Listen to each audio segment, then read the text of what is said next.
Ազգային վերածննդի, ներքին համերաշխության ու աշխարհին ներկայանալու խորհրդանիշ Հիսուս Քրիստոսի արձանիշին աշխատանքներին միանալ ցանկացող քաղաքացիների հոսքը չի դադարում։ Տավուշից Շիրակ, Սյունիքից Լոռի կամավորների այս խումբը հանրապետության բոլոր մարզերից ու մայրաքաղաքից են։ Շինհրապարակում շինարարի կողքին նախաձեռնության հեղինակն է Գագիկ Ծառուկյանը։ Գյումրեցիները նրան դիմավորում են ավանդական դհոլ զուռնայով։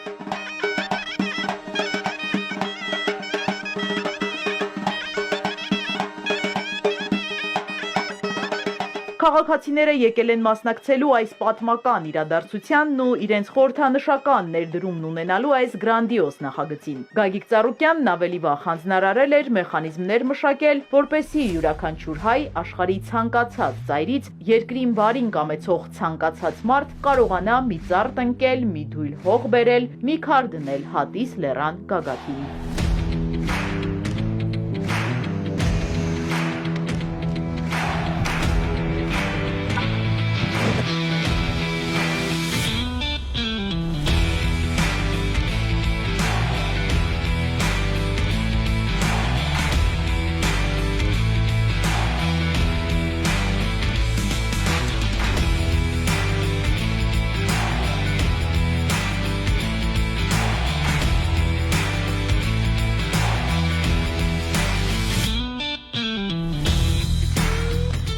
Քաղաքացիները առցանց հայտ էին լրացրել Հիսուս Քրիստոսի արձանի տեղեկատվական հարթակում և գրասենյակն այժմ նրանց ցանկությունն իրականություն է դարձրել։ Մենք ճիշտ գործ ենք բռնել, ճիշտ ծրագիր է, դա մեր ազգի, մեր երկրի, մեր ժողովրդի համար հոսք ամեն օր գալիս են, հիմա կարակ իջնենք ներքև մարդիկ կան, որ ինքնակամ գալիս են, մի օր, կեսօր աշխատում են, աղոթքը շուրթերին, իրենց նպատակ ցանկությունը մտներին բարձրանալով այդ աշխատանքները կատարում են, դա թող իրականություն դառնա, փոխանցվի սերնդեսերուն, դա պահեն պահպանեն։ Սա պետք է ազգովի կառուցվի։ Կան քննադատողներ, ես այնց ոչ մի բան չեմ ասում, նորմալ է։ Իրենց էլ եմ հրավիրում, թող իրենք էլ գան։ Իրենք ես ասեմ, դա կհասկանան տարիների ընթացքում, տեսնելով հզորությունը, ճանաչումը, ամեն ինչը։ Ֆրանսիայում Էֆելյան աշտարակ կառուցում են,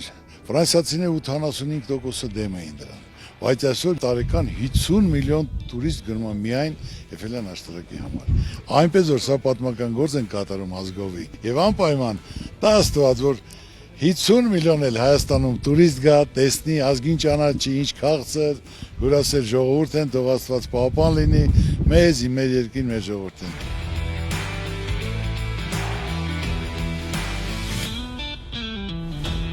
Այսօր եկել են մարդիկ Հայաստանի տարբեր մարզերից եւ Երևան քաղաքից, Սյունիքից մինչեւ Տավուշ, Շիրակից մինչեւ Արարատ եւ այն ողջևորությունը այսօր ես որ տեսնում եմ այստեղ այն զգացողությունները, որ մենք այսօր ունեցանք, քանի որ մասնակիցը դարձանք մի պատմական իրադարձության, այդ զգացողությունները անբացատրելի են։ Եվ վստահ եմ ժամանակի ընթացքում տարիներ հետո դառնալու է այս կետը քրիստոնյա զբոսաշրջիկների այցելելու գլխավոր վայրերից մեկը։ Այստեղ բարձրանալով ես ապշա, թե ինչպես կարող է մարդ այսքան աշխատանք կատարել, բայց միաժամանակ գիտենալով հանդերձ որ պարոն Գագիկ Ծառուկյանը մեծ հոգի ունի, միանշանակ մեծ գործ է կատարել։ Ես կցանկանայի այս Սուրբ Քրիստոսի արձանը հայ ազգին, մեր քրիստոնյա աշխարհին բերեր նորանոր հաջողություններ, մեր ժողովրդին, հայ ժողովրդին, համերաշխություն։ Ես Մոսկվայից եմ եկել, հատուկ ես նպատակով եմ եկել, պարոն Ծառուկյանին շատ սիրում եմ, հարգում եմ, ես էլ որ արեց մեր հայ ազգը պիտի առավել ու առավել եւս իր կողքին լինի։ Ահռելի մեծ աշխարհով մեկ ճանաչում ունեցող գործարում։ Նման բարերարներ, նման մարդիկ մեր երկրին շատ ահավոր պետք են։ Սա մեր համար մեծ սիմվոլ է, պարծանք է, մենք դրանով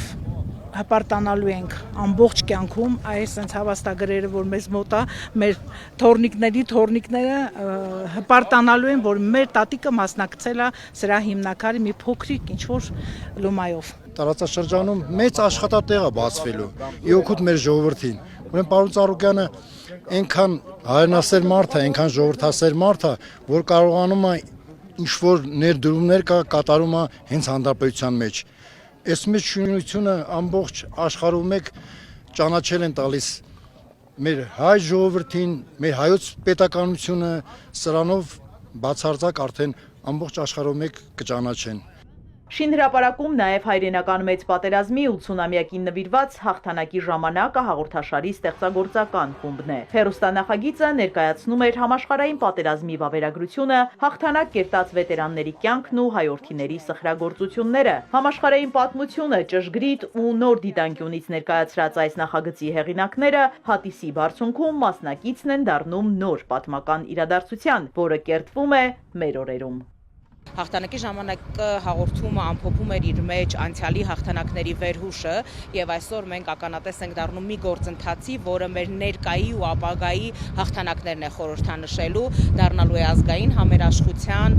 ներքին պառակտման հաղթահարման խորհրդանիշ։ Մենք հուսով ենք, որ այս առաքելությունը հիրավի ծառայելու է իր նպատակին։ Ես ինքս Արցախից եմ, Ստեփանակերտից եմ ու արդեն 2 տարի ես փնտրում եմ այդ խաղաղությունը։ Ուզում եմ գտնել, անկեղծ ուզում եմ գտնել։ Ու ես զգացի, որ հենց այստեղ ես գտա։ Հենց այստեղ գտա այն ակունքները, որտեղ ուզում եմ վերադառնամ, որովհետև այս եւս իմ հայրենիքն է, բայց ես ունեմ մի կետ, որ երբ հոգիս ցավա, երբ չգտնեմ այն լույսը, որը ուզում եմ տեսնել, թե հայրենիքում,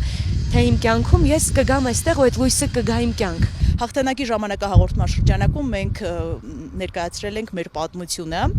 Այսօր եւս կարող եմ զուգահեռներ տանելով ասել, որ մասնակցում եմ պատմական մի իրադարձության, քանի որ ինչպես գիտենք, Հայաստանում տեղադրվում է Հիսուս Քրիստոսի աշխարհում ամենաբարձր արձանը, շատ տպավորված եմ, մեծ հետաքրքրությամբ եւ ոգեվորությամբ եմ մասնակցում, այսպես շինարարական աշխատանքներին խորհրդանշական, կարծում եմ, որ Փրկչի արձանը կդառնա Հայաստանի նոր այցեքարտը եւ զբոսաշրջիկների հոսքը բազմապատիկ անգամ կավելանա։ Այս օրերին Փրկչի արձանի շինաշխատանքներին մասնակցած քաղաքացիներից Գագիկ Ծառուկյանը հետաքրքրվել էր, թե որն է նրանց ամենանվիրական երազանքը ու ինչ մտորումներով են բարձրանում այստեղ։ Միայն հաշտություն, համերաշխություն, մեծամասնությունը 80-90%-ի ցանկությունը մեր երկրում, որ հաշտություն, համերաշխություն, խաղաղություն լինի։ Ու դրա համար ես նորից եմ ասում, մենակ մարդու բան չի։ Սա պետք է լինի ազգովի։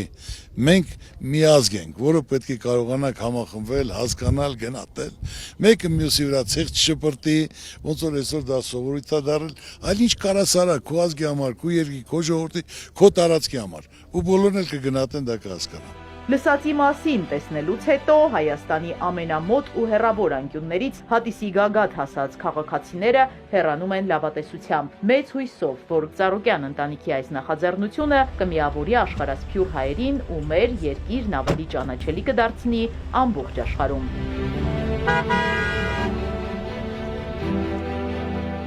Իզաբելլա Հովանիսյան, Ալեքսանդր Կիրոյան, Հարություն Հովսեփյան, Էպիկենտրոն։